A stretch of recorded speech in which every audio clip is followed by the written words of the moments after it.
Hey guys, welcome back to Modern Country Living. It's Sean, and today I'm going to do a little quick update on my ownership of the T5.120, the New Holland. All right, so if you watch my channel, you'll know that back at the end of 2023, I made the decision that I was going to trade in my New Holland T495. Owned that tractor for about 10 years and put several hundred hours on it. It was a very good tractor.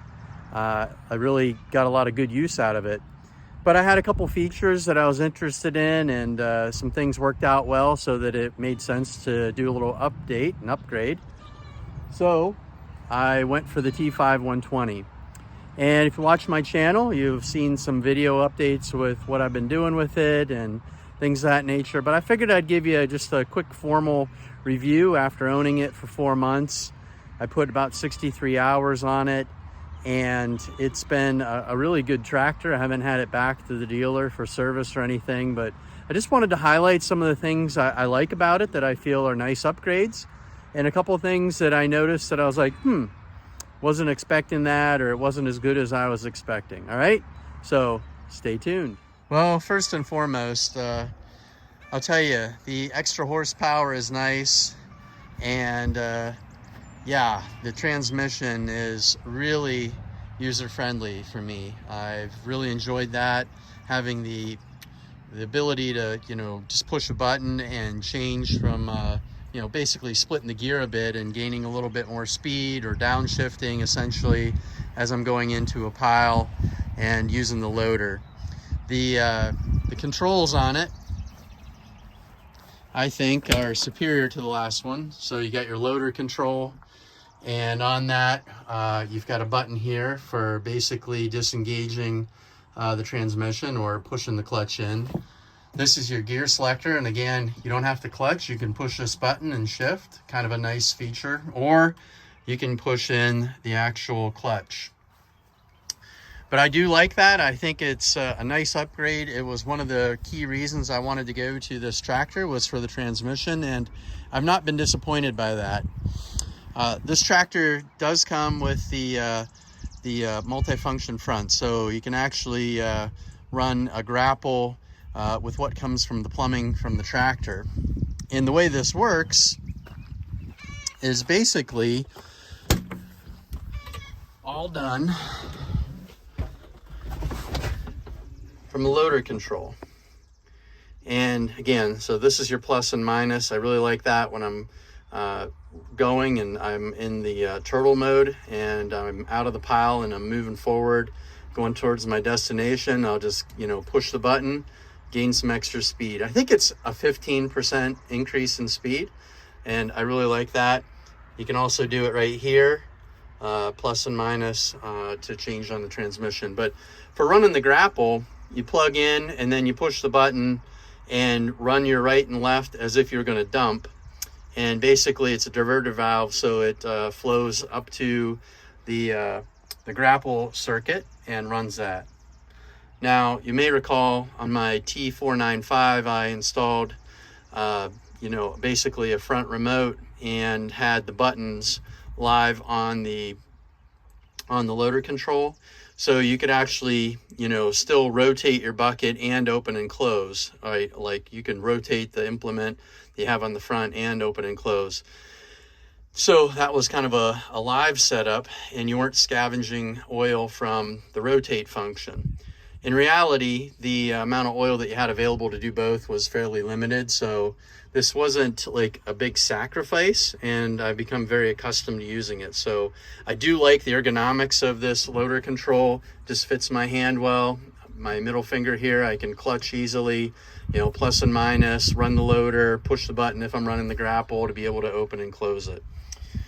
Again, got 3 ranges, 4 speeds. You can push the button on the back. I do like that. Just a lot of functionality to that.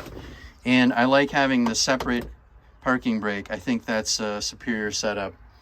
The shuttle from forward to reverse and neutral. Neutral, push the button in, forward, reverse. It's a little different than what I had before, where you didn't put it in neutral by pushing the button there.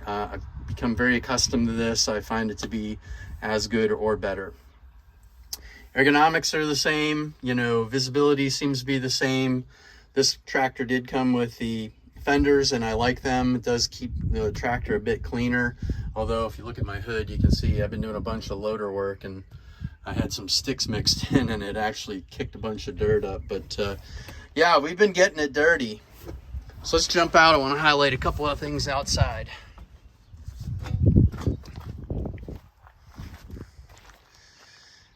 All right, so the wheel package on this, I believe, is set out a little bit further from the center line. It does provide some more stability. I like that. And also the rear tires are loaded and that does make a good improvement. I do a ton of loader work, so I'm gonna scan around here. Been doing some digging there, moving a lot of dirt with the loader. I've moved a ton of dirt over here, tons and tons. I've done a ton of work over here, and I'm gonna post a couple pictures right now and just show you what I've been doing. I've been using the Grapple to remove trees. I've cut trees down and basically just had to do a bunch of removal there. And if you watch my other video, you'll know I'm working to install some solar and I needed a nice flat spot that was clear. I've also done a good amount of backhoe work. So we needed to run a trench from the house out to the solar pad.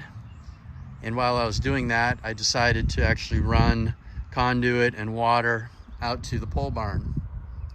240 feet of digging, anywhere between 3.5 and basically 7 feet of depth. I had to do some work as I went through that area. Had to go pretty deep. My Woods 1050, it does a great job on the back of it. So no issues there. Very, very pleased with it. And the tractor with the loaded back tires does feel more stable just when I'm using it in general. I've done a lot of rear blade work, and right now I have the rear blade on it. This is my Bush Hog 121, 7-foot model, heavy duty. And I've been putting it through its paces. Basically, you can see grading dirt, moving some held up mounted dirt. I still have more to do back there, but it got pretty wet, as you can see the tractor.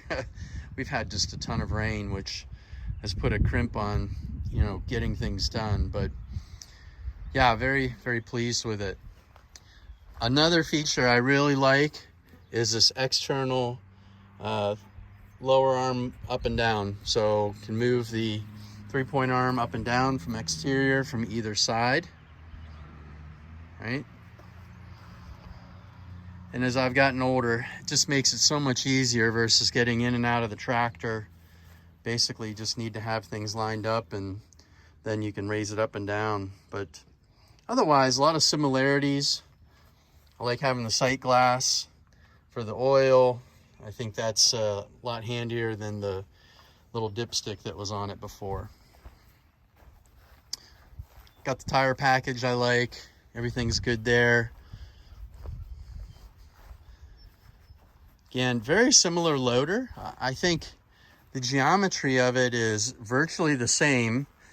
And here is my one complaint, if I've got a complaint about this tractor. And that has to do with this cradle. So this is a newer version of Quick Attach where you lift this up and you can unlock it and disengage it very easily. On my other tractor, it had a little bit of different mechanism right through here. And what I notice is this is seated in this cradle area. And depending on what I'm doing, I in particular notice it if I put an uneven pressure on the bucket. So, imagine if you put the bucket down and it hits ground here and it doesn't there, or if I'm grabbing a tree that's laying down and it's got a little bit of a load more on one side versus the other. It puts a little bit of a, basically a torque twist on the loader system. And what I notice is that it moves around a little bit in that cradle. It can't move around a lot, and I'm an engineer and I'm just very picky, but I just notice it shifting in there, you know, 1/8 of an inch, 3/16 of an inch. And the first time it did it, it kind of spooked me a little bit because it obviously steel on steel, it made a little bit of noise. Now, everything stays solid. It's just something that I noticed that was different. And I believe it has to do with just the way they decided to cradle that on the tractor. I think, I'd have to look at my videos, but I believe on the other tractor, this may have been more obscured, and they may have reduced this down and cut this in a little bit in order to give you more access when you want to get into the engine compartment. That's a theory. It does have diesel exhaust fluid. I'm at like 27%, 30% with 63 hours on the tractor. It doesn't appear to be going through a lot of it.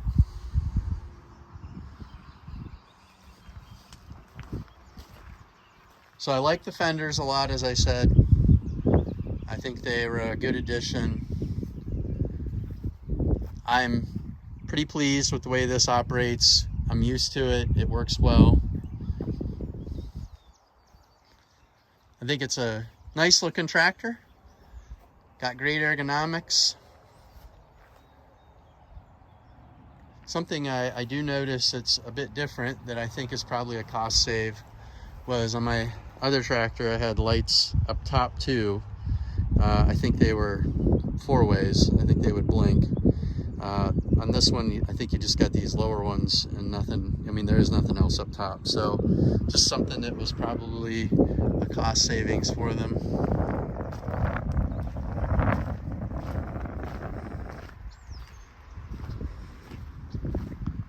I still need to replace this graphic. Just hasn't been warm enough consistently for me to go after it. But today, you know, other than some of the rain we had, it's been pretty warm. Well, there you have it. Quick 8-10 whatever minute review it is, just showing you what's going on with the tractor after 63 hours. And as I said, I've moved hundreds of yards of material in the last couple months here, and done a ton of digging, a lot of excavation and grading and all that, and it's just done a great job. Very pleased with the tractor thus far. I'm glad I made the purchase. You know, they're not inexpensive, so it's a serious deal when you pull the trigger on something like this, but I did take really good care of my T495, and because of that, you know, it was, you know, virtually showroom quality with 700 hours on it or so. So that really helped out when I wanted to trade in and purchase this tractor right here. Hopefully you check out my channel and watch my other videos and kind of see the progression of me and tractors and all that good stuff. I do enjoy having a nice piece of equipment to be able to do things. And if you've got something that you like, that you want to share, please do so down in the comments. I do follow other channels, and you know, I'm always interested in what other people are doing. If you've got a T5.120 and you've got some experiences with it that you want to share, please do so as well. But I really appreciate you watching my channel. Thanks so much. Hit the subscribe button and like button if you want. All right, take care. God bless you.